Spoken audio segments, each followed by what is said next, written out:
The debate में खुश आमदीद। आज हम एक ऐसे मौजू पर बात कर रहे हैं जो हर फर्स्ट पर्सन शूटर प्लेयर के दिल के करीब है। अपना एम या निशाना कैसे बेहतर किया जाए। बिल्कुल। और ये बहस ये दो बिल्कुल मुख्तलिफ फ़लसफ़ों पर मबनी है।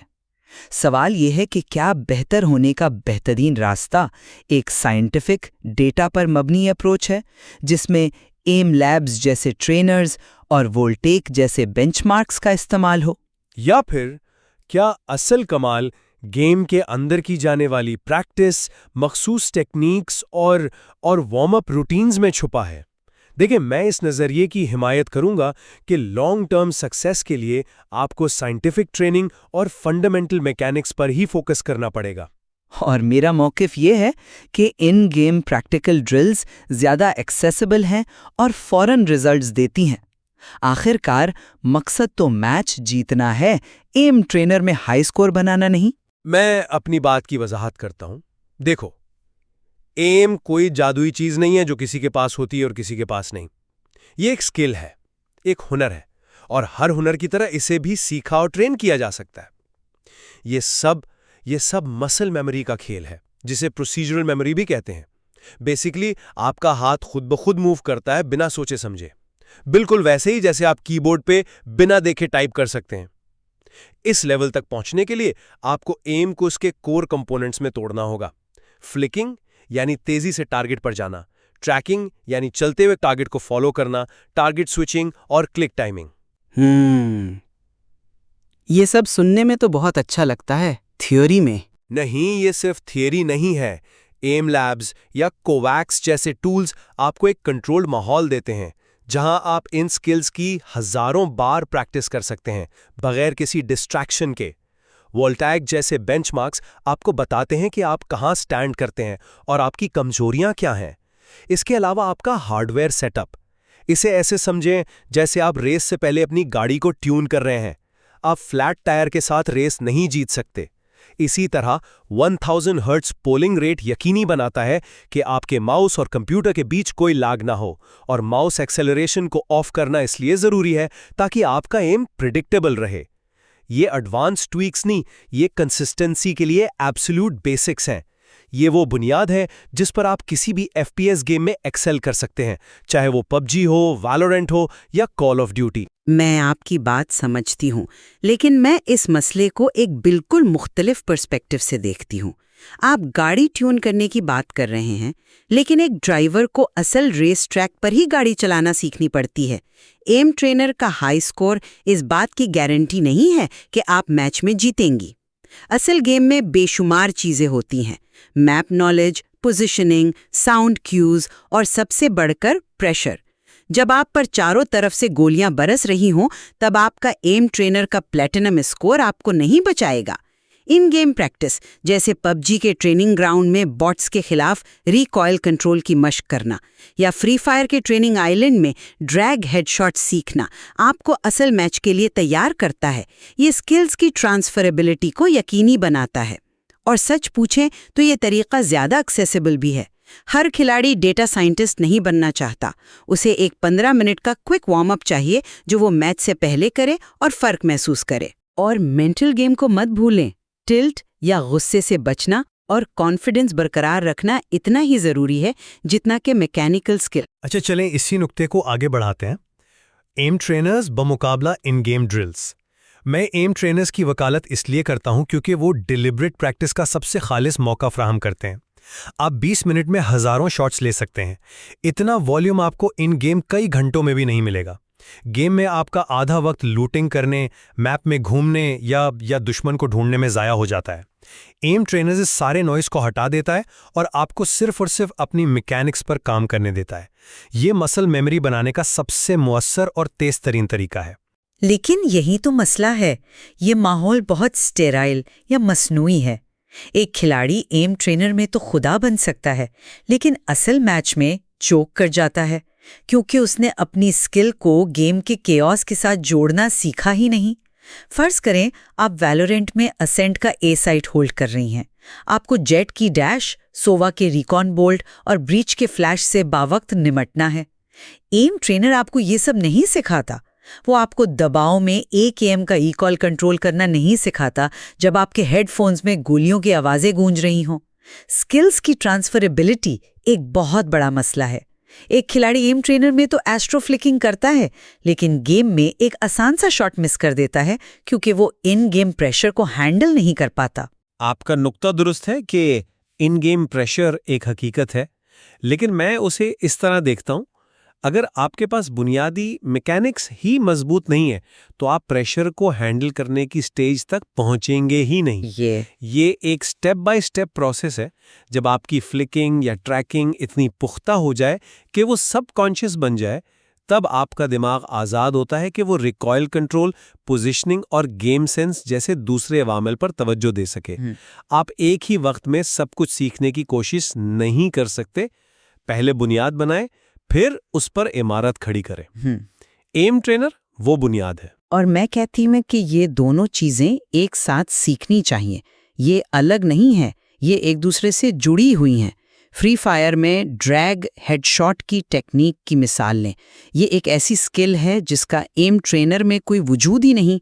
ये एम और मूवमेंट का एक मुनफरिद इम्तिजाज है जो सिर्फ इसी गेम में काम करता है। आप इसे कोवाक्स में नहीं सीख सकते। आपको इसे गेम के अंदर असल डिवाइस पर असल मैकेनिक्स के साथ ही सीखना होगा। आपका साइंसी तरीका ऐसी game specific match winning techniques को कैसे अकाउंट फॉर करता है?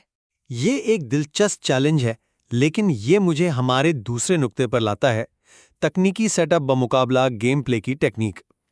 आप क्रॉस हेयर प्लेसमेंट जैसी टेक्निक्स पर जोर दे रही हैं, जो बिलाशुबा बहुत अहम है। लेकिन अगर कोई खिलाड़ी सिर्फ सेंसिटिविटी की सेटिंग्स कॉपी कर रहा है, ये समझे बगैर कि डीपीआई और इन गेम सेंसिटिविटी मिलकर ईडीपीआई कैसे बनाते हैं, तो वो सिर्फ अंधेरे में तीर चला रहा है। उसे ये नहीं मालूम कि ये उसके लिए काम क्यों कर रहा है या क्यों नहीं कर रहा। साइंसी गाइड ईडीपीआई की वजाहत करती है, जो आपको मुख्तलिफ गेम्स में एक कंसिस्टेंट फील देती है। ये आपका ट्रू नॉर्थ है। अच्छी क्रॉस हेयर प्लेसमेंट बहुत ज़रूरी है, लेकिन जब आपका दुश्मन अनएक्सपेक्टेड जगह से पीक करता है, तब आपको एक क्विक माइक्रो एडजस्टमेंट करना पड़ता है। अगर आपकी बुनियादी मैकेनिक्स कमज़ोर हैं, जो आपने एम ट्रेनर में ट्रेन नहीं की, तो आप वो शॉट मिस कर देंगे, चाहे आपकी क्रॉस हेयर प्लेसमेंट कितनी ही अच्छी क्यों ना हो। माफ़ कीजिएगा, लेकिन मैं इससे बिल्कुल इत्तेफाक नहीं करती। अमली गाइड 80-20 रूल पर चलती है। वो आपको वो चीज़ें बताती हैं जिनसे सबसे ज़्यादा फ़र्क पड़ता है। मिसाल के तौर पर पबजी के लिए 45-55% के दरमियान एडीएस सेंसिटिविटी एक बेहतरीन स्टार्टिंग पॉइंट है। ये 90% खिलाड़ियों की ज़रूरत पूरी कर देता है। क्रॉसहेयर प्लेसमेंट जैसी एक तकनीक एक परफेक्ट ईडीपीआई से कहीं ज़्यादा अहम है। एक खिलाड़ी जिसकी क्रॉसहेयर प्लेसमेंट हमेशा हेड लेवल पर होती है और वो कॉमन एंगल्स को प्री एम करती है, उसे अक्सर सिर्फ क्लिक करना पड़ता है। जबकि एक खिलाड़ी जिसकी मैकेनिक्स तो बहुत अच्छी हैं, लेकिन उसका क्रॉसहेयर हमेशा ज़मीन पर होता है, उसे हर फाइट के लिए एक मुश्किल 180 डिग्री फ्लिक शॉट मारना पड़ता है। कौन ज़्यादा मैच जीतेगा? जाहिर है पहला वाला। मैं ये नहीं कह रहा कि क्रॉसहेयर प्लेसमेंट अहम नहीं है। मैं कह रहा हूं कि ये तस्वीर का सिर्फ एक हिस्सा है। मान लें आपका क्रॉसहेयर दुश्मन के सर से सिर्फ चंद पिक्सेल्स दूर है। अगर आपकी क्लिक टाइमिंग या माइक्रो करेक्शन की मैकेनिक्स कमज़ोर हैं, क्योंकि आपने उन्हें अलग से ट्रेन नहीं किया, तो आप वो शॉट फिर भी मिस कर देंगे। साइंटिफिक नुक्ता नज़र एक मुकम्मल पैकेज बनाता है, जहां तकनीकी सेटअप, बुनियादी मैकेनिक्स और इन गेम स्ट्रैटेजी एक दूसरे को सपोर्ट करते हैं। एक पर इन्हिसार करना आपको कमज़ोर छोड़ देता है। आप एडजस्टिंग बाय फील की बात करती हैं, लेकिन फील तो इनकंसिस्टेंट हो सकती है। डेटा आपको एक ऑब्जेक्टिव मेजर देता है। आपको शायद फील हो रहा हो कि आपका दिन अच्छा है, लेकिन डेटा शायद बता रहा हो कि आपके शॉट्स कंसिस्टेंटली टारगेट के बाईं तरफ लग रहे हैं। आप उस चीज को ठीक नहीं कर सकते जिसे आप मेजर ही ना कर सकें। वेट अ मिनट, क्या यहाँ पैरालिसिस बाय एनालिसिस का खतरा नहीं है? खिलाड़ी अपने वोल्टाइक स्कोर्स और स्प्रेडशीट्स में इतना खो सकते हैं कि वो गेम खेलना और एंजॉय करना ही भूल जाएं। ये हमें आखिरी और सबसे अहम नुक्ते पर लाता है, एक्सेसिबिलिटी और मोटिवेशन बमुकाबला सख्ती। आपका साइंसी नुक्ता नज़र एक 6 हफ्ते के जामे कोर्स का खाका पेश करता है, जिसमें हफ्ते में 4 से 6 घंटे की प्रैक्टिस, कोचिंग और डेटा का तज्जिया शामिल है। ये तो एक फुल टाइम जॉब की तरह लगता है। ये सिर्फ उनके लिए है जो प्रोफेशनल ई स्पोर्ट्स प्लेयर बनना चाहते हैं। संजीदा बेहतरी के लिए संजीदा तरीकेकार की ज़रूरत होती है। ये बिल्कुल जिम जाने जैसा है। आप या तो एक प्रॉपर ट्रेनिंग प्लान के साथ जा सकते हैं जो आपके मसल्स को मुनज़्ज़म तरीके से टारगेट करे, या आप बस इधर-उधर रैंडम वेट्स उठा सकते हैं। किससे ज़्यादा रिजल्ट्स मिलेंगे? वोल्टाइक बेंचमार्क में सिल्वर से प्लैटिनम तक का सफ़र आपकी सलाहियतों में एक काबिले पैमाइश और हकीकी छलांग की नुमाइंदगी करता है। ये आपको मछली पकड़ना सिखाता है, न कि सिर्फ एक दिन के लिए मछली देता है। और इसी सख्त तरीकाकार की वजह से 90% लोग जनवरी में जिम ज्वाइन करने के बाद फरवरी में छोड़ देते हैं। अमली गाइड उन 99% खिलाड़ियों के लिए है जो बेहतर होना और लुत्फानंदोज होना चाहते हैं। एक हफ्तेवार शेड्यूल और 15 मिनट का इन गेम वार्म अप ज़्यादा सस्टेनेबल है। किसी से हफ्तों तक रोज़ाना बेंचमार्क टेस्टिंग और स्प्रेडशीट में स्कोर ट्रैक करने का मुतालबा करना बर्नआउट का सीधा रास्ता है, एक ऐसी चीज़ जिससे साइंसी गाइड खुद भी खबरदार करती है। अगर कोई खिलाड़ी इस सख्त रूटीन की वजह से 1 महीने बाद ही गेम छोड़ दे तो इस प्लैटिनम रैंक का क्या फ़ायदा? अमली गाइड छोटी काबिले हसूल जीत फराहम करती है। जब कोई खिलाड़ी 15 मिनट के वार्म अप के बाद अपने पहले ही मैच में बेहतर परफॉर्म करता है तो ये उसे जारी रखने की तरगीब देता है। ये मोटिवेशन का एक पॉजिटिव साइकिल बनाता है। लेकिन जब वो 15 मिनट का वार्म अप काम करना बंद कर दे, तब क्या होगा? जब वो खिलाड़ी एक प्लेटो पर पहुंच जाए और उसकी रैंक महीनों तक एक ही जगह अटकी रहे, बगैर किसी स्ट्रक्चर्ड एनालिटिकल मेथड के, उसके पास अपनी कमजोरी को डायग्नोस करने और उससे निकलने का कोई रास्ता नहीं होगा। वो हमेशा के लिए गोल्ड रैंक में फंसा रहेगा क्योंकि उसे पता ही नहीं है कि उसकी ट्रैकिंग कमजोर है या टारगेट स्विचिंग। मेरा नहीं ख्याल। जब कोई खिलाड़ी प्लेटो पर पहुंचता है तब वो खुद न्यू चैलेंजेस ढूंढता है। शायद वो यूट्यूब पर कोई गाइड देखे या किसी खास ड्रिल पर काम करे, लेकिन उसकी बुनियाद हमेशा इन गेम प्रैक्टिस ही रहती है। बर्नआउट एक प्लेटो से बड़ा दुश्मन है। एक खिलाड़ी जो गेम को एंजॉय कर रहा है वो ज़्यादा कंसिस्टेंट रहेगा उस खिलाड़ी के मुकाबले में जो ट्रेनिंग को एक बोझ समझता है। मोटिवेशन ही सब कुछ है। तो खुलासा ये है कि मेरा मौक़िफ़ अब भी वही है, एक साइंसी डेटा पर मबनी अप्रोच जिसमें एम लैब्स और वोल्टेक जैसे बैरूनी टूल्स का इस्तेमाल हो, लॉन्ग टर्म एम स्किल के लिए सबसे मजबूत और ट्रांसफरेबल बुनियाद फराहम करता है। ये आपकी स्किल को उसके कोर कंपोनेंट्स में तोड़ता है, आपको अपनी कमजोरियां ऑब्जेक्टिवली पहचानने और उन्हें मुनज़्ज़म तरीके से ठीक करने का मौका देता है। इसमें डिसिप्लिन की ज़रूरत है, लेकिन इसके नताइज गहरे, काबिले पैमाइश और हर FPS गेम पर लागू होते हैं। और मेरे नज़दीक एक अमली गेम पर मबनी नुक्ता नज़र फौरी और मुतल्लिका बेहतरी फराहम करता है और ज़्यादातर खिलाड़ियों के लिए ज़्यादा दिलचस्प और पायदार है।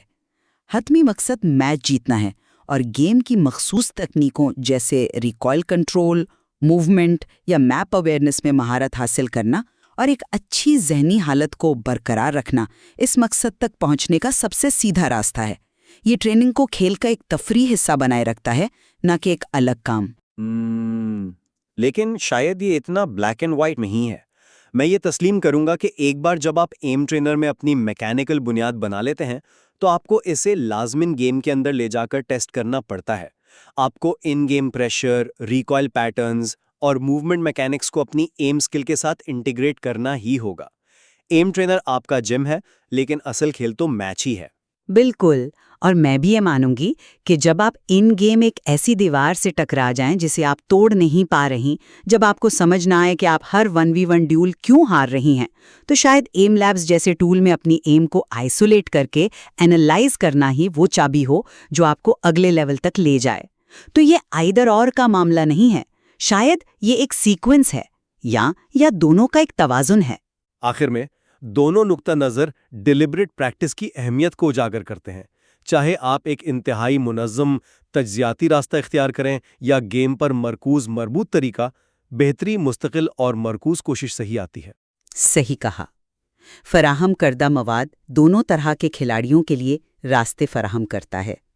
किलीद ये है कि आप अपने अहदाफ को समझें, चाहे आप एक एस्पायरिंग प्रो हों या सिर्फ अपने दोस्तों के साथ कुछ और मैच जीतना चाहती हों, और एक ऐसा तरीका मुंतखब करें जिस पर आप कायम रह सकें।